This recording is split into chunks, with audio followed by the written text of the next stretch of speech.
Coming up on Your Money and Your Life, where to find an affordable home, setting yourself up for life post-work, tips on finding the cheapest fuel prices. Plus, in Kochie's Budget Challenge, we go to Yanchep, just north of Perth, to help a family navigate those expensive teenage years.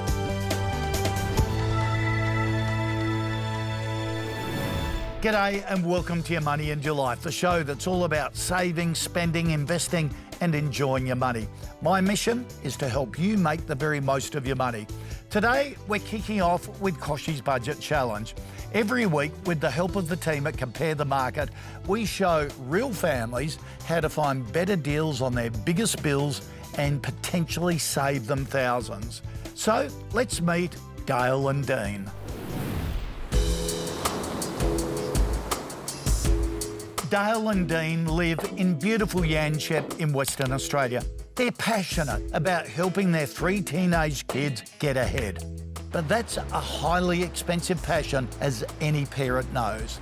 Let's see if we can ease the squeeze on their household budget. Guys, thank you for having us. No worries. What a great spot on the beach. Are you obviously beachy people? What We a are. great lifestyle. Yeah, he's a life member now at the Yanchep Surf Club. Oh, hey, well done. Yeah. That's great. Who looks after the budget and the money in the relationship? I think the budget we generally go through together, and then I'll generally look after the finances. But then, yeah, anything that comes out of Dale's bank, then I just send like an invitation on calendar, and it pops up and reminds her that it's going out. What's your biggest tip for budgeting, keeping the budget under control? I think shop around and Buy things only necessary. Yeah. With my business, we live minimally, so we don't buy things that we don't need. Right. Yeah. What's a business? Your home organiser. So I help people, you know, be minimalised and have an organised space. Yeah. So, and there's a lot of people out there that don't live like that. Including me. I reckon I'm going to have to get some advice on you on that. So you organise life, you organise money. What a perfect combination in a relationship. It's so good. What's the biggest money lesson you've learned? Probably getting stuck with credit card debt. Yeah. So when we went on a holiday and then we bought things that we probably didn't need, the kids were younger, so like they could give them this, and it just got out of control. So it was a bit scary. And like we've set our kids down and like, you are never getting into this. So what are your goals? What are your financial goals that you're setting yourself? Well, we love holidays. Right. And I would love to grow my business, and also we'd love to have an investment property. Yeah. OK, well, let's see if we can save you a bit of money for that next holiday, going through the bills. Let's go and sit down. All right, beautiful, thank you. Every Aussie wants a comfortable retirement, and getting the most out of your super is key. One way to do this is to make sure that you aren't paying more fees than necessary. If you've got more than one super fund, you could be paying fees on each account that you hold. One option is to consider consolidating into a single fund with low fees. Why? Well, because higher fees can eat away at your retirement savings, leaving less of your contributions to be invested. Over many years, this could really add up. The Productivity Commission estimates that an increase in fees of just 0.5% can cost a typical full-time worker about 12% of their balance, or $100,000, by the time they reach retirement. So it's worth regularly checking what fees you're paying to ensure that you're not paying too much. Some super funds even offer fee caps to limit the amount of fees you pay as your superannuation grows. So talk to your super fund and find out how much you're paying in fees. It pays to do your research. Remember, it's your money, so make sure it's working for you. After the break, where in Australia you can find an affordable home.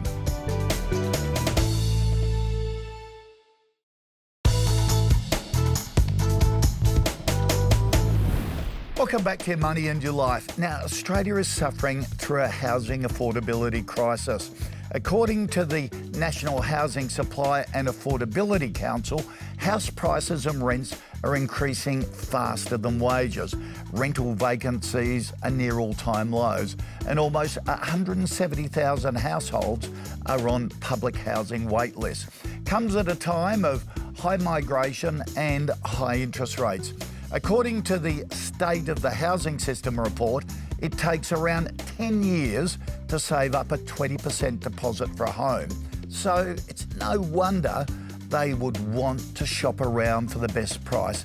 To shed more light on ways to find an affordable home, I'm joined by Ray White, Chief Economist at Nerida Conisbee.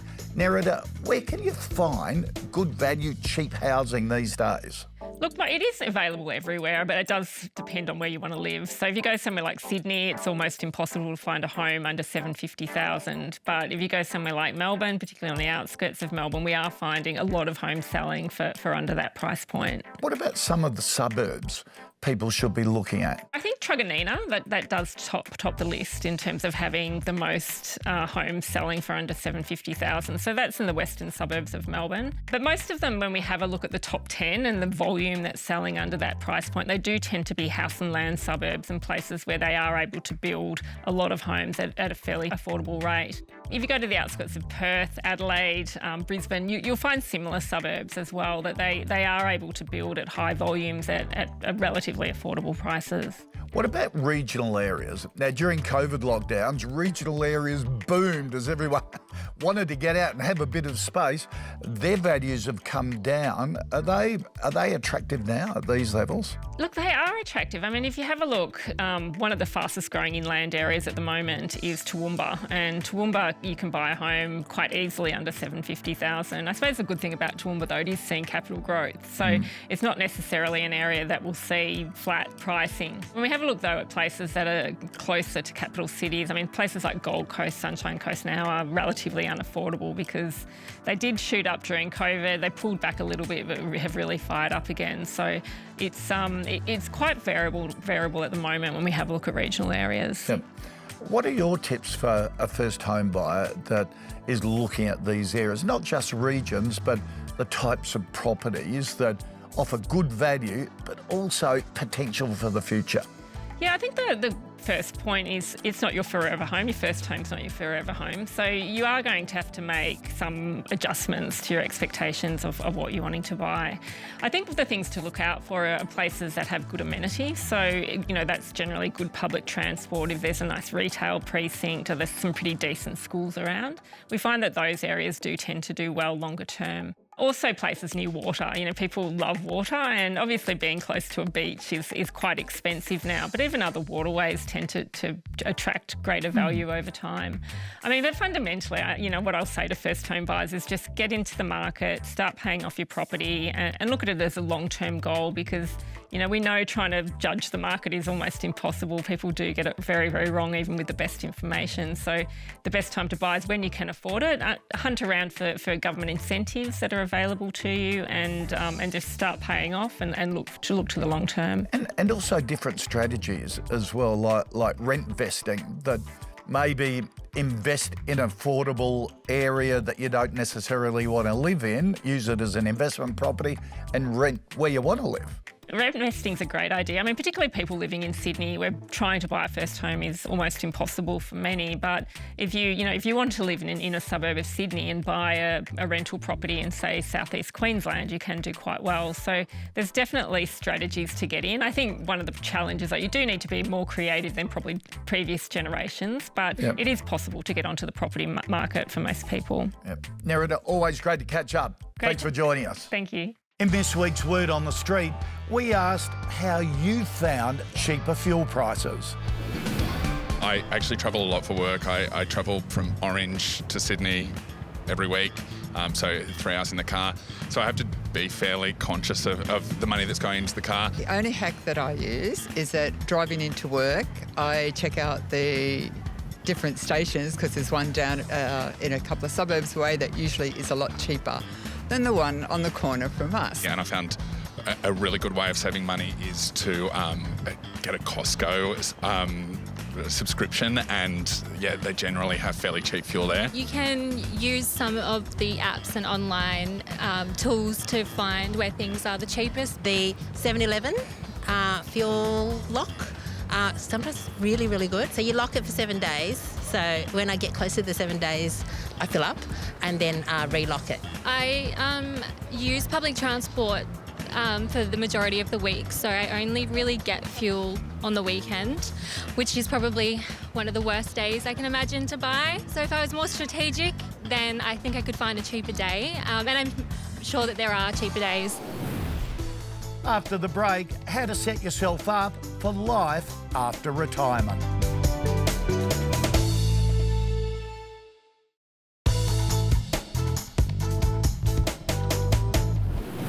Welcome back to Your Money and Your Life. Now, situations outside our control can have a huge impact on plans for retirement. A Colonial First State survey has found just 1/3 of people retire from full-time work at a time that they plan to, with many people pushed into retirement early because of poor health and redundancy. So what do you do if your retirement plans just don't go according to plan? For more, I'm joined by financial coach Betsy Westcott. Betsy, thanks for your time today.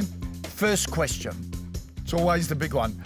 How much do you need to retire on? How do you work it out? Yeah, it's really tough, isn't it? There are some benchmarks from the Australian Super Fund Association, which say for a couple who's paid off their home, 690,000 is the golden number, and for a single person, it's about 555,000. Now, a comfortable retirement is a very subjective term because what's comfortable for me might be highly restrictive for you, David. Yep. So working out what your vision for retirement is and what it's going to cost to do that is really important because that benchmark that I talked about, that's assuming you've paid off your home, you're going overseas once in every 7 years. Maybe you're having an interstate holiday once a year. You're heading down to the RSL for entertainment, which might sound great to some, but not others. Yeah. So make it personal. And go to the ASFA website because they have a calculator there with those benchmarks and you can fiddle around with it to make it suit yourself. But Betsy, a lot of people leave serious focus on retirement till their 50s and 60s. Now, if only 1/3 of people retire when they plan to, is that too late to start planning? Well, it might sound overzealous, but the best time to start planning your retirement is the day that you start working.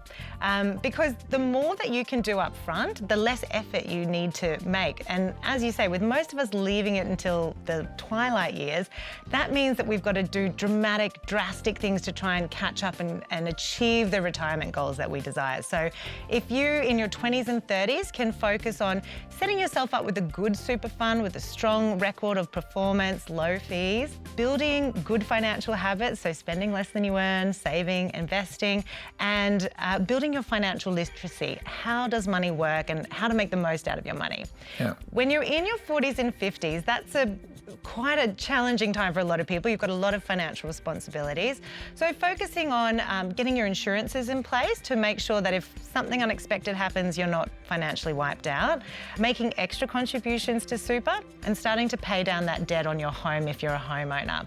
Then, by the time you get to your 50s and 60s, you're cruising into retirement. You're focusing on topping up your super, getting advice around how are you going to transition, and then also looking at what government benefits you might be entitled to as well. Most people, according to the ABS, look at retiring around age 60. You've still got 25 to 30 years in retirement. So your retirement, your super's got to last a long time. So what should you consider if you want to top up your super along the way? Getting some advice on this is always a really good idea because everyone's circumstances are different. But looking at those concessional contributions, which is a fancy word for pre-tax contributions, so you might sacrifice some of your salary and instead of getting it in your pocket today, you divert that to your super fund. That's going to boost it. If you're a low income earner or perhaps someone who's on parental leave, you could make a contribution, get the government co-contribution. And of course, there's also those spousal contributions you can make. Then there's the non-concessional contributions, so the ones that are post-tax. And there's a lot of incentives for business owners, people downsizing, with opportunities for them to divert some money from business sales, house sales into super. So they're just some of the ideas. And there are lots of options. Get some good advice. They're all available. Betsy, great to see you. Some great tips there. Thank you. Hi, I'm Andrew Baxter from Australian Investment Education, and here's our stock of the week. Endeavour is the former Woolworths grog business. Having recently shed its CEO and paid its dividend, Endeavour is now sitting at relatively low price levels and a far more attractive valuation. The cost of living crisis has been curbing consumer spending, and so a cheaper option for many is to stay in rather than go out. But with Christmas coming up, traditional seasonal demand should see strong sales and a healthy boost to the share price. After the break in Kochie's Budget Challenge, how much is it really costing this couple to be the bank of mum and dad?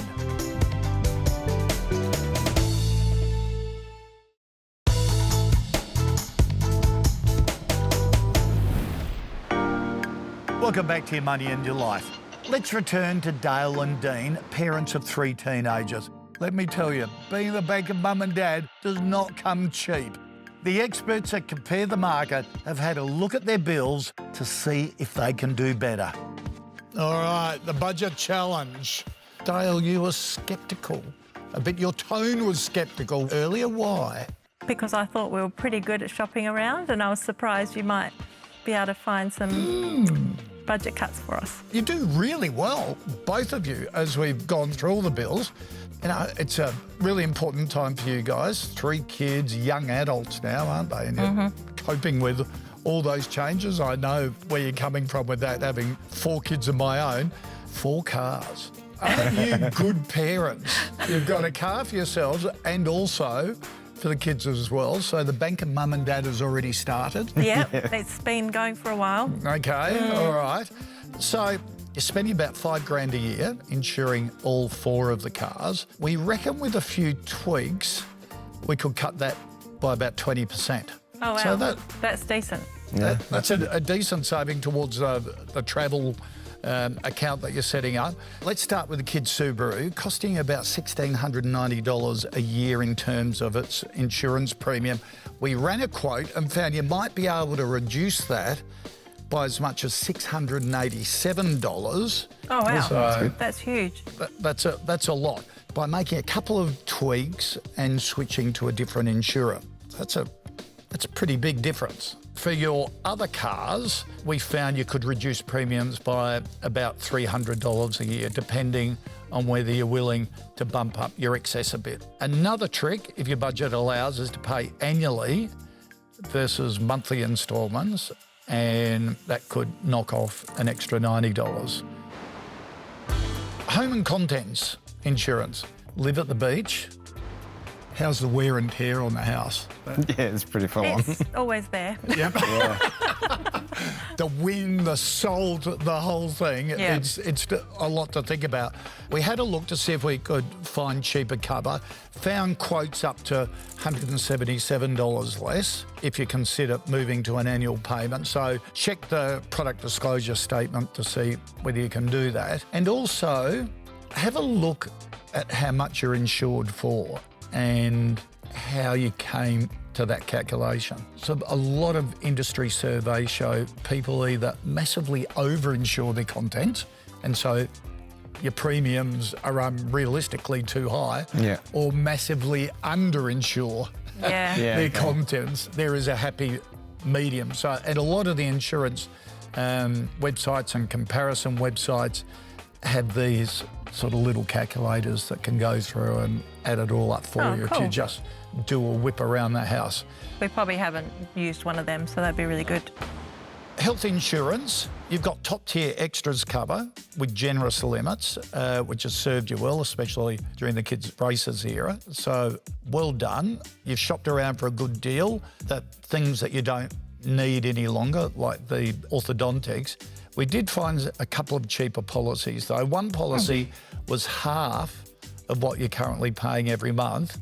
It does have a lower limit on dental of $1,300 a year for the family. Okay. Well, really, we only use it for checkups and cleans now. Yep.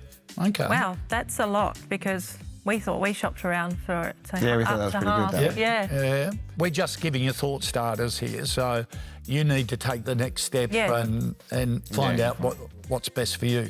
So it really depends on going through and seeing what services you use and you don't use. So policies that are somewhere in the middle could be a good fit. We found one with relatively good limits for the services you use that's cheaper than your current policy, but not as much saving as the one we mentioned before. So we reckon we could claw back, doubting Dale, about $1,600 a year.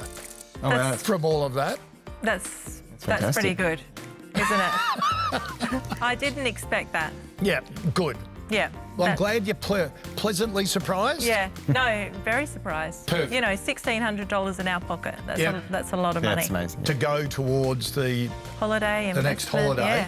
Yeah. And as a bonus, Compare the Market's going to chuck in $1,000 as well to Oh. say, Oh, that's thank you for having us. That's that's awesome. great. Thank you. Thanks so much. That's awesome. Well, that's it for today. I hope you've enjoyed this episode of Your Money and Your Life. For all the latest money and investment news that you need to know, go to ymyl.com.au, and while you're there, subscribe to my free email newsletter, which is delivered to your inbox every Friday. Thanks for joining us. Next week on Your Money and Your Life, the top 3 ETFs for beginners, working out if you're on track to retire, and in Kochie's Budget Challenge, is this Australia's best deal hunter?